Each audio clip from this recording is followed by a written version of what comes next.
Assalamualaikum warahmatullahi wabarakatuh. Perkenalkan, nama saya Rizal Nurul Rahman dengan NIM di sini 415 220 102 10. Saya ingin menjelaskan UAS mata kuliah pengantar data mining dengan data. Ini datanya saya tentang mobile usage behavioral analysis. Di sini lanjut saja kita ke codingannya. Yang pertama itu sebentar kita buka dulu Google Colab-nya.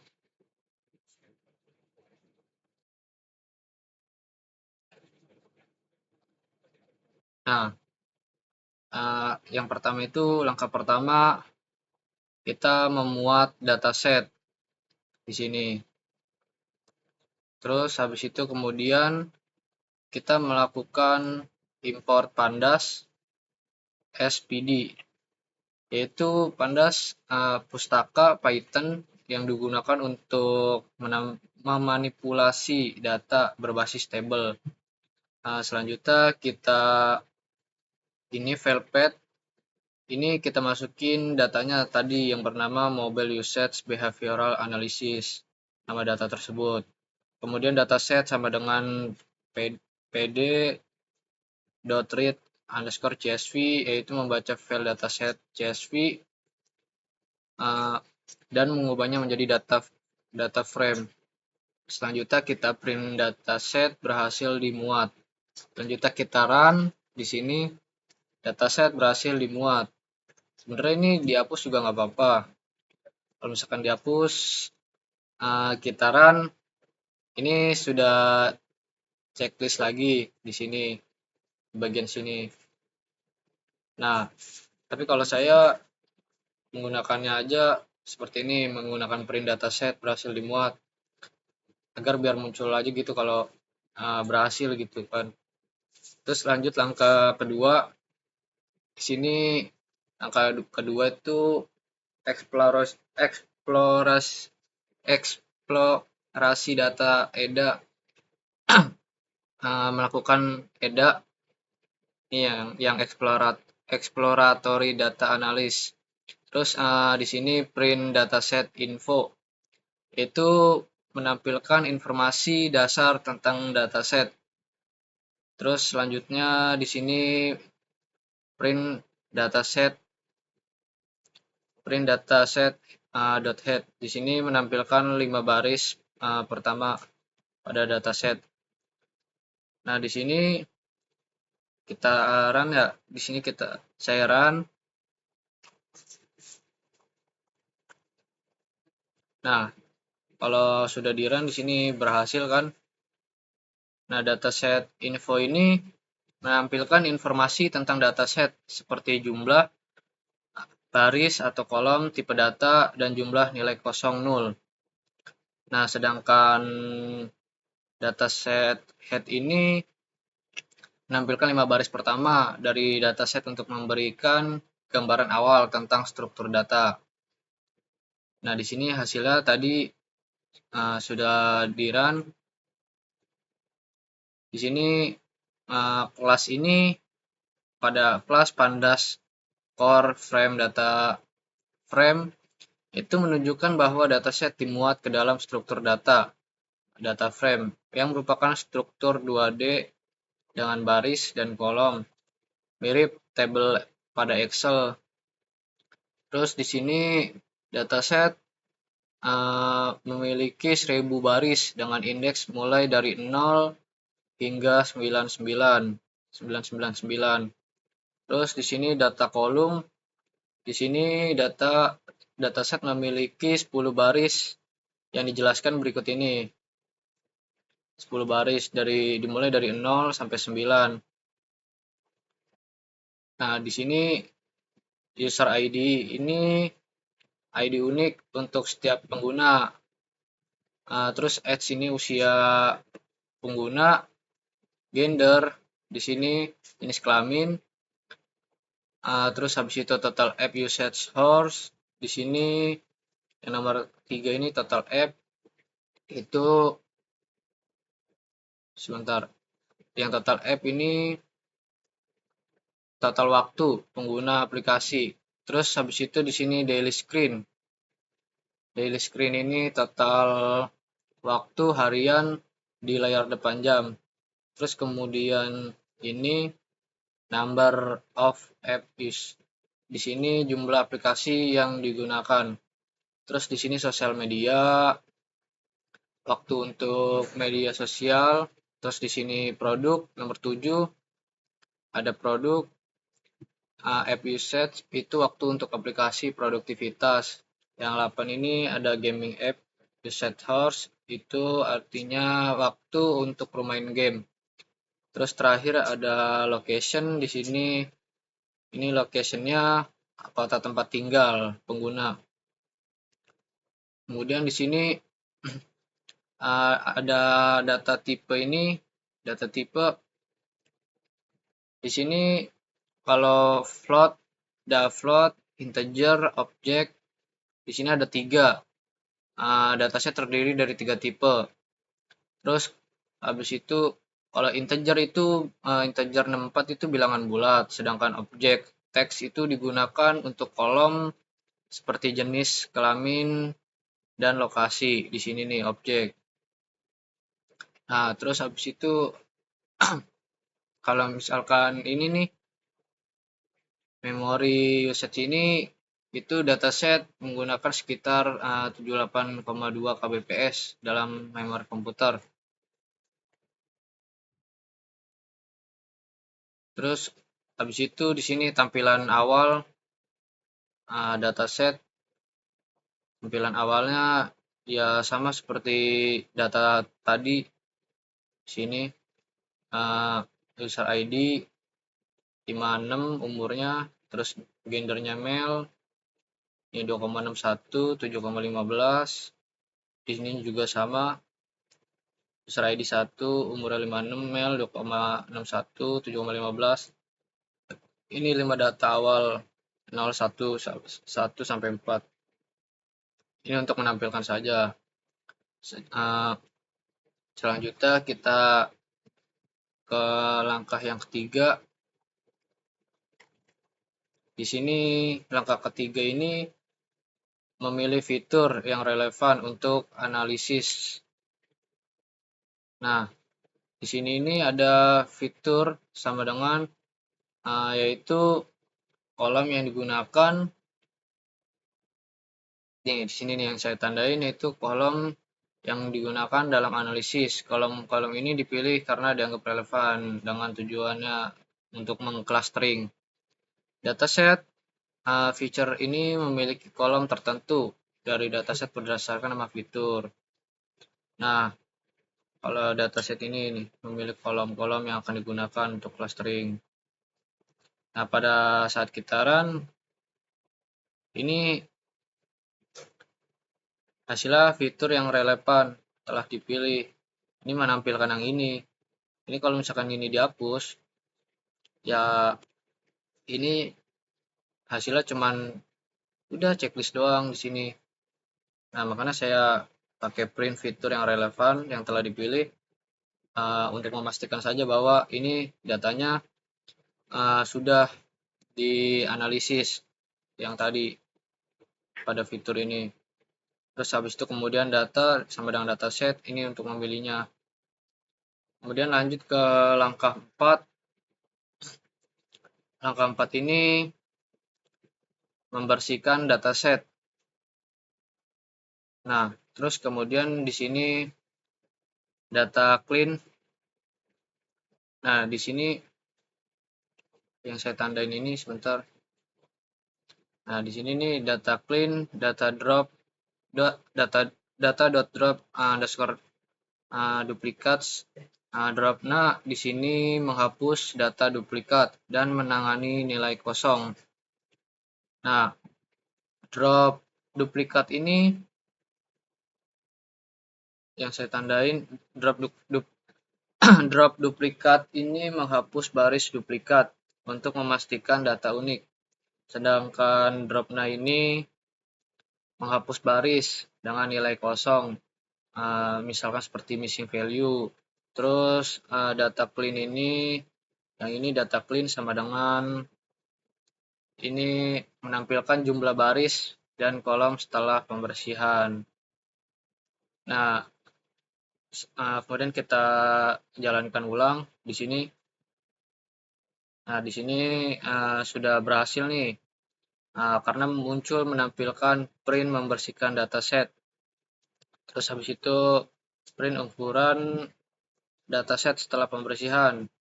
Nah, ini sudah muncul di sini, sudah dilakukan pembersihan data.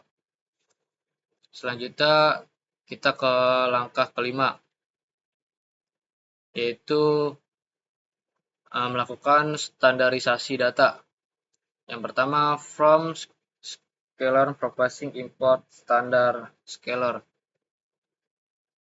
Nah, di sini membuat fitur memiliki rata-rata 0, standar deviasi 1. Hal ini penting agar setiap fitur memiliki pengaruh yang seimbang dalam algoritma.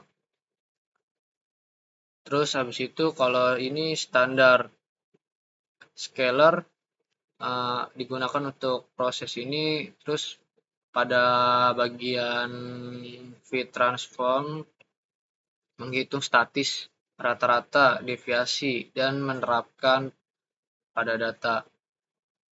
Di sini kita coba saja kita jalankan ulang.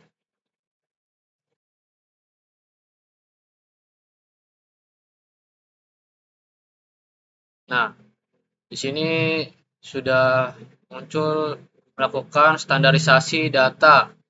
Terus kemudian data telah distandarisasi.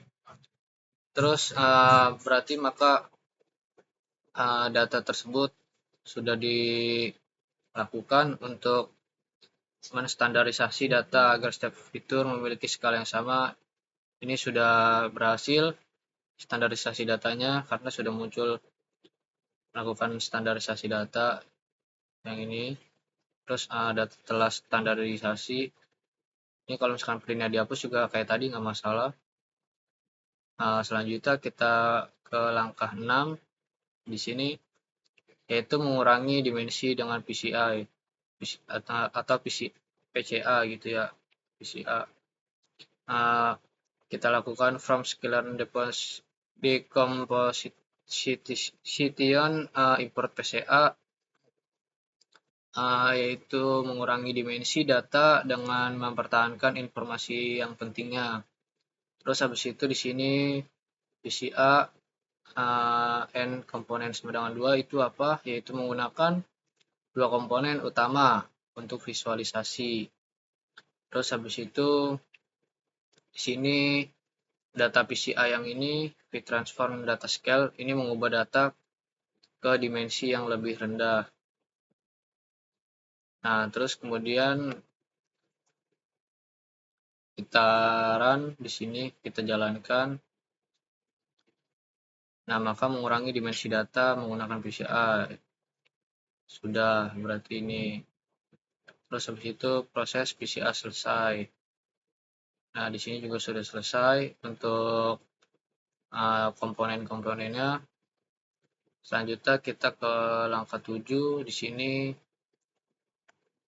langkah 7 kita melakukan di sini metode elbow.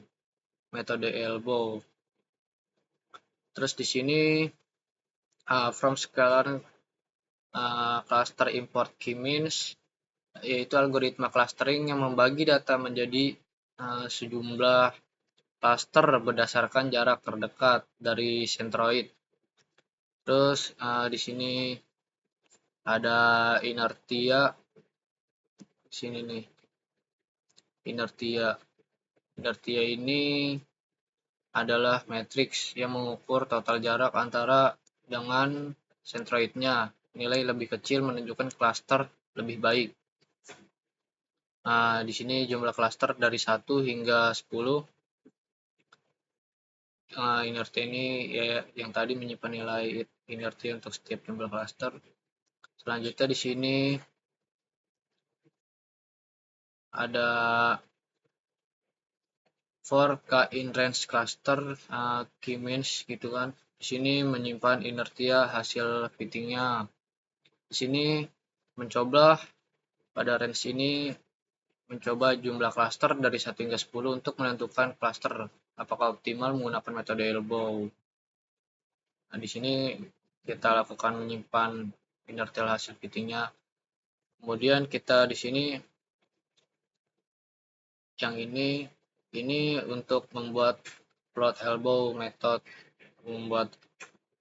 metodenya. Di sini grafik inertial jumlah klasternya di sini untuk menentukan jumlah klasternya. Di sini metode elbow untuk menentukan jumlah klaster optimal. Habis itu di sini akan muncul metode elbow di sini. Terus jumlah cluster. Habis itu inertial, kita jalankan ulang saja. Nah, maka di sini akan muncul datanya seperti ini. Kalimat yang ini muncul kepada kolom yang ini, yang di dalam ini, yang metode ini elbow untuk menentukan jumlah. Terus jumlah clusternya ini yang di bawah nih, yang 1, 2, 3, 4, 5, 6, 7, 8, 9, 10. Terus inertianya ini yang samping 250 sampai 2000. Di sini terdapat angka 3 di sini melengkungnya ya. Selanjutnya kita ke langkah 8, yaitu menerapkan key means. Sama dengan 3 ini untuk mengganti dengan jumlah cluster optimal berdasarkan grafik elbow. Nah, grafik elbow ini tadi hasilnya 3, maka kita masukkan di sini 3. Nah, kemudian kita print menerapkan key means dengan K sama dengan K cluster. Key means sama dengan key means ini, lalu N cluster sama dengan K random stage. Terus habis itu pada key means ini yang fit data PCI, yaitu untuk melatih model key means-nya. Kemudian kita menambahkan label cluster ke dataset asli, data clean sama dengan key means label, print clustering key means selesai. Kita menerapkan dengan ini udah tampil hasilnya, menerapkan key means dengan sama dengan 3 cluster, clustering key means selesai. Maka sini sudah. Kita jalankan ulang saja di sini. Nah, ini sudah. Selanjutnya langkah 9 yaitu memvisualisasi cluster. Nah, di sini import Seaborn, terus habis itu kita print memvisualisasikan clusternya. Di sini ada scatter plot. Nah, yaitu dibuat untuk memvisualisasi data berdasarkan 2 komponen PCI. Nah, X sama dengan data PCA yang 0 ini komponen PCA pertama. Y sama dengan data PCA 1 ini komponen PCA kedua. Ini data clean, yaitu warna berdasarkan cluster nih nanti. Terus habis itu S sama dengan 10 ini ukuran titiknya, ukuran besar kecilnya gitu. Ini alpha 0,7 ini transparansi titik, tingkat transparannya. Ini untuk menampilkan grafiknya, menampilkan gambarnya. Lanjut saja kita jalankan. Nah, di sini muncul. Di sini komponen PCA 1. Nah, ini nih yang dari min 3, min 2, min 1, ini nih 0, 1, 2, 3. Yang komponen PCA 2-nya ini yang 2, 1, 0, min 1, min 2. Nah, di sini klasternya ada 3 kan. Nah, di sini 0, 1, 2, dimulai dari 0 ada 3. 0 itu warnanya biru, 1 oranye, 2 hijau. Nah, di sini muncul dia tiga-tiganya, warna biru, warna hijau, warna oranye.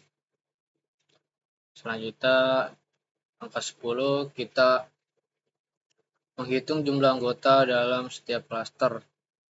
Yang pertama itu kita lakukan cluster count ini data clean untuk menghitung jumlah data dalam setiap klasternya. Terus kemudian pada ini nih value count sini menghitung tadi. Terus habis itu kita tampilkan setelah dihitung, kita print klasternya, cluster count-nya. Kita jalankan. Nah, ini sudah tampil menghitung jumlah dalam setiap klaster. Nah, di sini kata-katanya sudah muncul. Terus ini jumlah anggota dalam setiap klaster. Nah, print klaster ini nih. Nih, di sini 0 itu 351. Nah, 0 ini tadi berwarna biru di sini kan. Di sini. Nah, ini 351 itu maksudnya jumlah titiknya di sini 351.